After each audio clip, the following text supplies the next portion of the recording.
Iowa's big football recruiting weekend isn't very big. We'll tell you about the 4 uncommitted prospects making their way to Iowa City and the Hawkeyes' chances of nabbing some stars.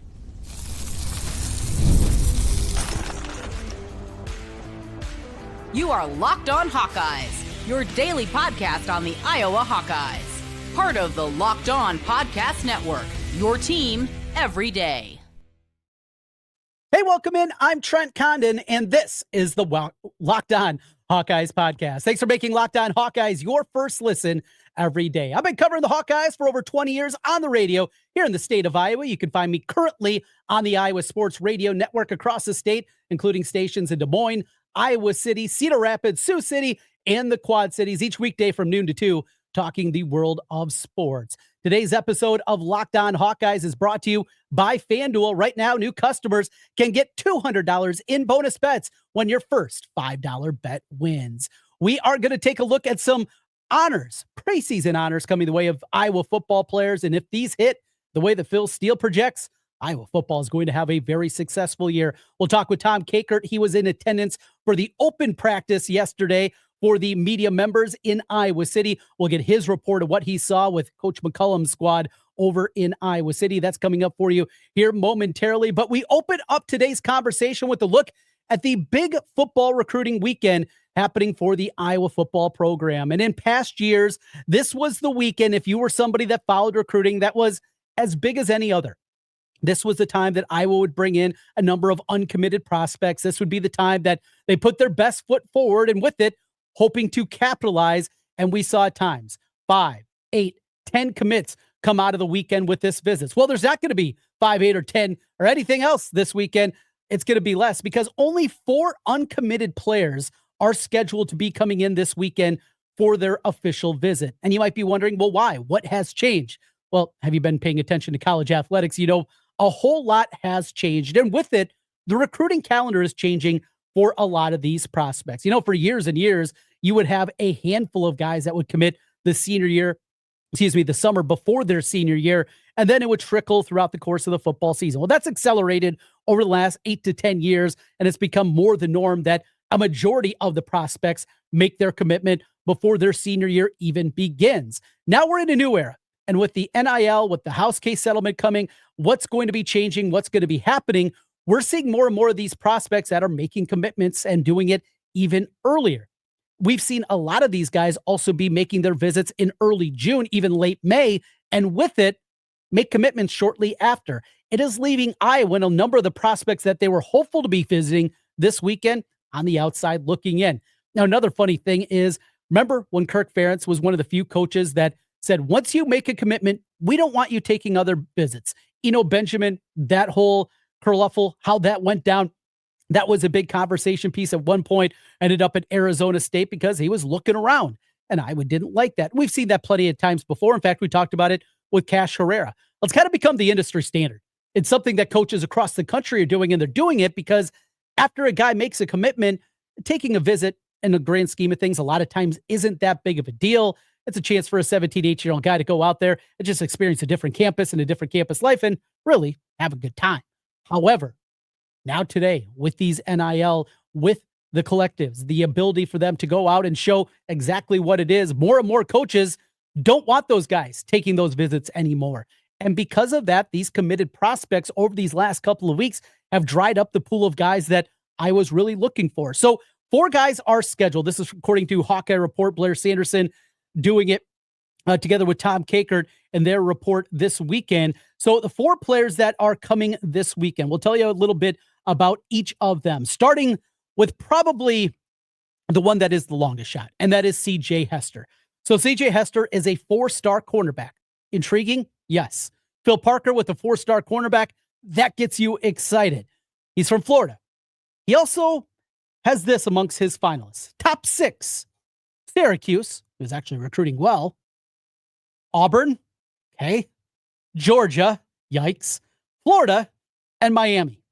And then the 6th team in his list is Iowa. He's taken official visits to Auburn, to Florida, to Syracuse, and to Georgia. This will be his last official visit. This would be something that would completely change the equation that we're talking about with this recruiting class. There's been disappointments, and defensive line has not certainly come to fruition. The offensive line recruiting has been excellent, but hasn't happened up front on the other side of the football. If you get a guy, though, like C.J. Hester to commit over those schools from Florida, 4-star cornerback, playing for Phil Parker, oh boy, yeah, that would be a completely big change to what we're talking about here. Another top 100 player nationally is Julian Manson. That was dad, Jason Manson, quarterback at Iowa, played a little wide receiver from Connecticut. He is still with the football program. He's the director of player development. A lot of people believe it's a foregone conclusion. Obviously, living in Iowa City, growing up around the program, he knows everything that there is. He was scheduled to take a visit to Minnesota. He canceled that one, has taken a visit to K-State. But normally, when you're talking about a top 100 guy, his offer list would be immense. It would be ridiculous. Not the case here. I think a reason for that, though, again, as most people believe, he's going to end up in Iowa City. Really versatile athlete, big, 6'4", 225, not built like his dad by any means. He is one, though, another one that definitely ratcheted up this recruiting class and what they have, and Iowa, the heavy favorite to get the services of Manson. An intriguing linebacker prospect from Sioux City is Kason Thomas. Sioux City Heelan kid, saw some film on him, talked to a few people I know up in the Sioux City area. I have nothing but great things to say. Iowa State, Iowa, Nebraska, maybe amongst his finalists. He took also a visit to Arizona back a few weeks back, and we'll see if the Wildcats, how heavily they're involved or if it is going to be close to home for him. Guy that can really move, like his athleticism, guy that has a nose for the football, good outside linebacker prospect there in Kason Jones. And then the final one, depending on who you talk to, could be a long shot. Iowa maybe has a better shot than other people believe. From Omaha North, it is Darian Jones. So Darian Jones's older brother is already on the Nebraska program. He's on the Nebraska football team, coupled with an Omaha kid, a Nebraska offer. But his older brother, Dallas, who people that follow recruiting might know a little bit, he's been around, and I got to know Dallas a little bit with some different things that we've done in the past. He's an Iowa guy. And so this one will be interesting. I think Nebraska is a pretty overwhelming favorite for his services, but Iowa's got a shot here, and that will be the fourth. Also coming in with a visit this weekend, it will be a bunch of the committed guys that'll be coming in this weekend. Now, if Iowa goes 0 for 4, or even 1 for 3, they get Manson and miss on the other 3, you do wonder, with the way that things kind of dried up, if it's time for Iowa to reevaluate the way that they put together their summer recruiting calendar. You don't want to completely blow things up because one season doesn't go your way, but it's something I think at the back of their minds. We'll see how this weekend goes. And if it goes swimmingly and they get 3 out of 4, we're having a completely different conversation about that also. So that's what we have coming up this weekend on the recruiting front. In fact, we're going to talk a little bit more, dive a little bit deeper into that with Tom Kaker, but really excited to talk to Tom about what he saw at Iowa basketball. The open practice yesterday, he's got some clips up on his website at Hawkeye Report, few things out there on social media, but we'll be able to dive a little bit deeper into what he saw firsthand, Ben McCollum's squad practicing, what it looks like, what this team is going to be in 2025-26. We will talk about that. Tom Kaker to deep dive into Iowa basketball and what he saw at the open practice when we come back on the Locked On Hawkeyes podcast. Today's episode of Locked On Hawkeyes is brought to you by FanDuel. MLB season heating up. Every game brings clutch hits, standout pitching, and unforgettable moments. From walk-off homers to no-hitters in the making, there's no shortage of drama on the diamond, and no better time to get in on the action. FanDuel makes it easy to stay in the game before tip-off and live. Player props, performance trends, they got same-game parlays, all kinds of different ways for fans to get involved. How about that $200 bonus bet? All you have to do is hit that first $5 bet. Love that part about it. And putting together a bunch of props together and a same-game parlay, you can hit big if you come home a winner. New to FanDuel, it's a perfect time to sign up. Head to FanDuel.com and place your first $5 bet. If it wins, you'll get $200 in bonus bets. Make every moment more with FanDuel, official sports betting partner of the NFL. Tom Kaker at HawkeyeReport.com joins us. He had a basketball avail. He had a football avail. and we'll get to those, but I want to talk about the basketball coach's ability to hoop. Ben McCollum, my God, Tom, that was unbelievable watching this. I guess it just came out of nowhere, right? I mean, here's a 45-year-old guy, and he's a basketball coach. We knew him at Drake, and obviously now he's got the job, his dream job. But watching him on the floor with Cooper DeJean and then playing, a pickup game per se, this dude can flat out ball for a guy 45 years of age. I was impressed, Tom. It stunned me. Right. I had talked to I've been doing some podcasts with some of the assistants, and they had told me that, yeah, Ben can still hoop. And I'm like, oh, okay, I get it. Yeah, you gotta say that. Right. Because he's your boss. Uh-huh. And then he goes out there and, he poke away with the gene and, trying to shake and bake him a little bit. He's got some handles. I mean, yeah.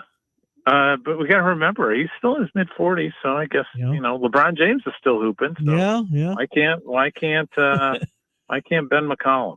I am still also in my mid-40s, and I can tell you I cannot hoop like that anymore. That is for sure. Wow. You got a half-hour look at the team today. Practice, saw one of your tweets mentioning the intensity that you saw there. I'm not sure how much practice time you got to see under Fran McCaffrey's regime, but tell us the differences, what you saw and what popped out in your half-hour look here at the hoop team. A lot of focus on defense. Wow, how about that? There is... the regime focuses on communication, talking a lot. And they're even talking about in the weight room where it's loud in the weight room where they're talking and communicating and encouraging each other all the time. And then you see that translating over onto the court. I mean, they're doing an hour intense weight room work, and the coaches are in there encouraging them every day. And that's before they go to the practice.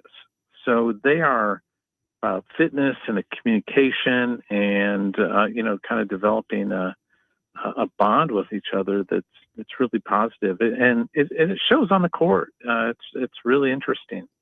Of the Drake newcomers, I'm not sure if you had an opportunity to see any of them in person last year. Just your thoughts on, like a Manawu or a Banks or a Howard, obviously Sturts. Who am I missing? I'm sure there's a couple. I see the rosters here. Yeah. Banks. Yeah. Just who caught your eye? Yeah. Sturts just catches your eye. He's just always under control. It's like everything around him is moving, and he's going to be at his own pace. And, it was interesting today, by the way, Housen's hurt, the transfer from K-State. He's got a minor injury, nothing serious, but he just didn't practice today. And he's a senior, correct?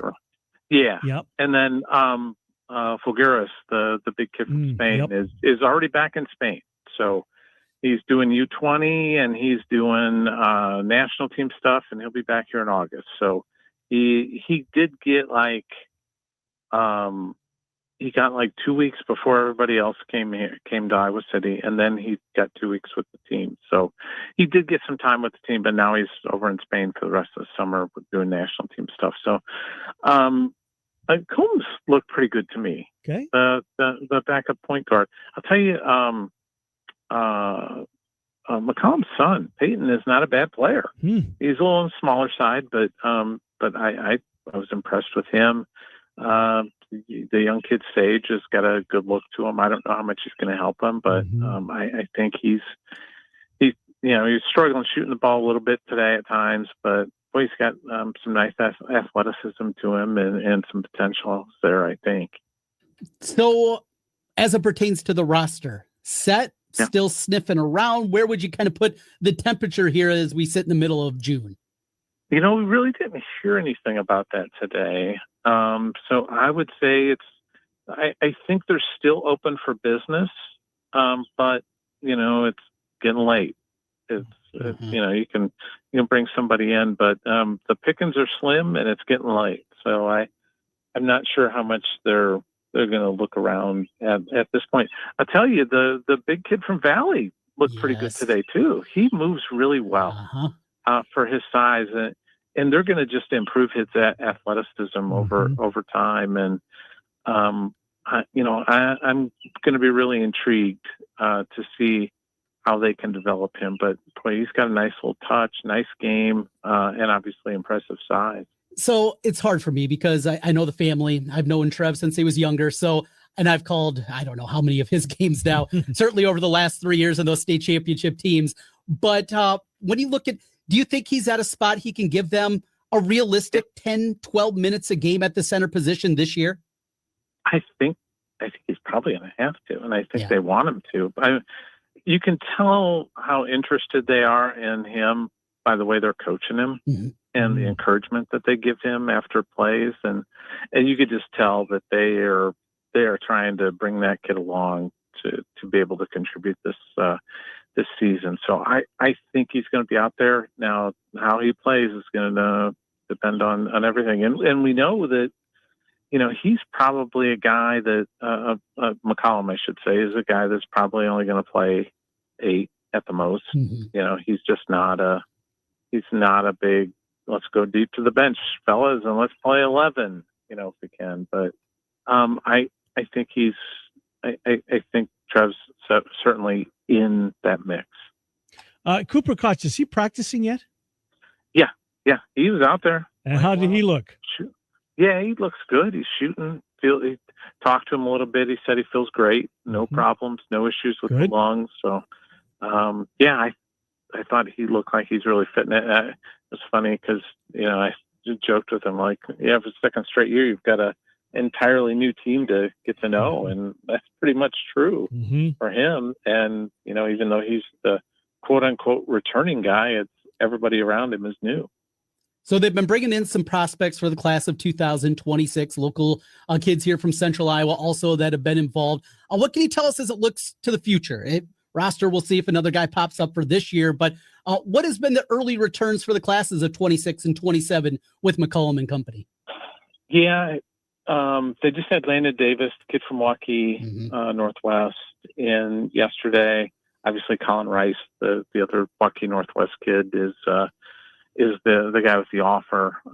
Landon Davis hasn't gotten an offer yet. I talked to him last night after he had made it unofficial here with his folks, and they're going to watch him this weekend down in Kansas City at an event, and we'll see if he gets an offer. But I think the reception's been pretty well so far, but it's going to be a process for them to get to know all these kids and recruit them.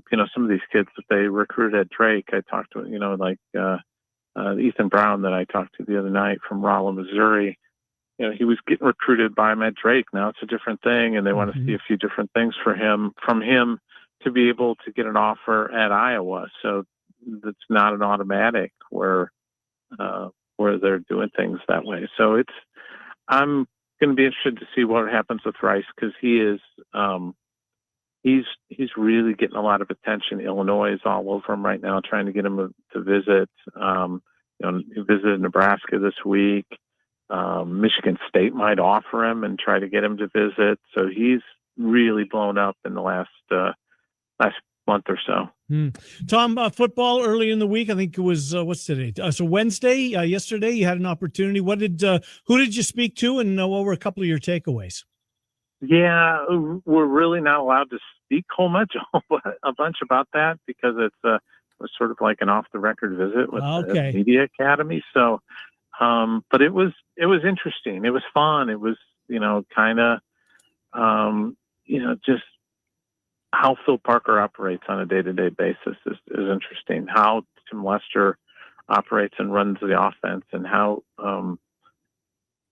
just deep that thing goes is really interesting. So I thought that was the big things, getting to talk to the coordinators a little bit and getting asked questions of some of the assistants. I thought it was really informative, and it's going to help all of us on the beat hopefully do our jobs a little bit better this year. Had that opportunity been presented to you guys in the past to do it that way, kind of an off the record day?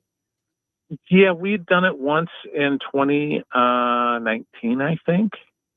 We had done like a little media academy, and talking to Tyler Barnes about some of the stuff that's going on in the world of recruiting is interesting too. And just some of the It's going to be, it's so funny that the NCAA in the Big Ten and everybody's like, yeah, we're all in this together, and everybody's going to sign in blood oath that we're not going to sue, and there's states are going to calm down with everything. And now I see today Michigan's filing all kinds of stuff. So it's like, yeah, it was this peace treaty was never going to happen. I don't think it was. It's just it's unrealistic. It seems like it. Tom, the top of the fold news of the week: Cash Herrera decommitting from the Hawkeye program. Yeah. Fill us in a little bit on the details. No, he was maybe starting to sniff around some bigger offers, also maybe starting to come his way. And what's next at the QB spot for the Hawkeyes? Yeah, it just felt like for a while that this thing was going to head to a divorce, because he seemed a little bit perturbed by Iowa looking around at the second quarterback and kind of populating that quarterback room. And so I think he decided to start looking around. I won't be surprised if he ends up at Indiana at this point, depending on what happens with Indiana's quarterback situation. They've got a kid they're involved with who may end up at Ohio State. So it's all dominoes and everything. And Iowa's just gonna, I think, they're going to look at their options. Mason Atkins was a kid that they looked at who committed to Ball State. And maybe they get re-involved with him, or there's somebody else that emerges. I know this. I think they're hoping that they can get off the hamster wheel of having to go in the portal to find a starter every year. I think they just want to get out of that business. It's not healthy for the entire room, because then everybody else in the room gets pissed off. So it's like, well, we got to develop Hank Brown or, Jimmy Sullivan or whoever it is. Final thing for me, Tom, and it's a big recruiting weekend, not what it once was, but this is the weekend bringing the guys that are committed and the guys that they hope. Who are some names that we should keep an eye on coming up this weekend that have not committed to the Hawkeyes that'll be visiting? Boy, the big name, CJ Hester is one of the guys. They want to get some defensive backs, so I think that's probably one of the top guys for me. Is that and get a guy out of Florida, and also Jason Manson's son is going to be visiting Julian, and he's probably the highest ranked kid in the class, and he's a phenomenal athlete. I don't know if you guys got to see him at Iowa City West. You've probably seen him. And he's a freak. Yes. I mean, he just is. He's a lot bigger than Dad. Yeah, he's bigger than Dad. He's just covers a lot of ground. He could play offense too, but boy, he'd be a frightening linebacker. And he's I think they're hoping to get him. I'm sure he will be paired up with somebody like Mason Woods for the weekend, who since they're really close and they're teammates at Iowa City West. Tom Kaker at HawkeyeReport.com. Tom, thanks for being flexible this week. We will run you down at next Friday on your normal day. Thank you. Appreciate it, Tom Kaker. Okay. Yep. Thanks, guys. Good to talk to you. Tom Kaker at HawkeyeReport.com. Great insight as always from Tom. Appreciate his time and a really fun look at Iowa basketball. And I keep saying, I know maybe I have a clouded view. Trevin Urach, I think he's going to be a factor. I'm not saying first team all Big Ten or even, all freshman team, but he's going to play some minutes this year, and he's going to be a piece for this Iowa basketball team. When we come back, Iowa football has landed some preseason honors, and if Iowa football lands with these honors, we're going to have a fun fall.